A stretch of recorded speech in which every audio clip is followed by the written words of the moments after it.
Hello viewers, চলে আসলাম আরেকটা নতুন ভিডিওতে। তো আজকে আমরা দেখব আপনার হোয়াটসঅ্যাপ অ্যাকাউন্ট কয়টা ডিভাইসে লগ ইন করা আছে এবং সেই ডিভাইস থেকে আপনার অ্যাকাউন্ট কীভাবে লগ আউট করে দিবেন, এই প্রসেসটি আজকে আমরা দেখব। তো চলুন আর বেশি কথা না বলে আজকে ভিডিও শুরু করি।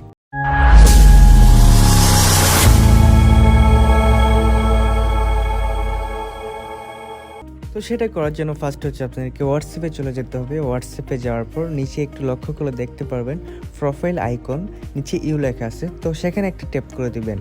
সেখানে ট্যাপ করার পর হচ্ছে আপনি নিচে লক্ষ্য করে দেখতে পারবেন লিঙ্কেড ডিভাইস নামে একটা অপশন পাবেন, সেখানে ঢুকবেন।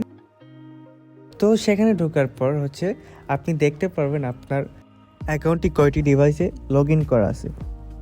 তো আমার এখানে জাস্ট একটা দেখাচ্ছে, কারণ হচ্ছে আমার আরেকটি ফোনে আমার হোয়াটসঅ্যাপ অ্যাকাউন্টটি লগ ইন করা আছে, সেটা হচ্ছে গুগল ক্রোমে। ওকে, তো আমি এখান থেকে কিভাবে সেই ডিভাইস থেকে আমার হোয়াটসঅ্যাপ অ্যাকাউন্টটি লগ আউট করে দেব। তো এটা করতে হলে আমাদেরকে হচ্ছে গুগল ক্রোম যে লেখা আছে সেখানে একটা ট্যাপ করতে হবে।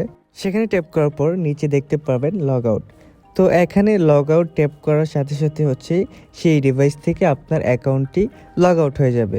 ওকে, তো আজকের ভিডিও হচ্ছে এই পর্যন্তই। আপনারা যদি আগামীতে কোনো ভিডিও চান সেটা কমেন্ট করে জানাবেন, এবং আমার ভিডিও যদি ভালো লাগে তাহলে অবশ্যই আমার চ্যানেলটি সাবস্ক্রাইব করে রাখবেন, অ্যান্ড হচ্ছে লাইক কমেন্ট করে জানাবেন আপনারা কোন বিষয়ে ভিডিও চান।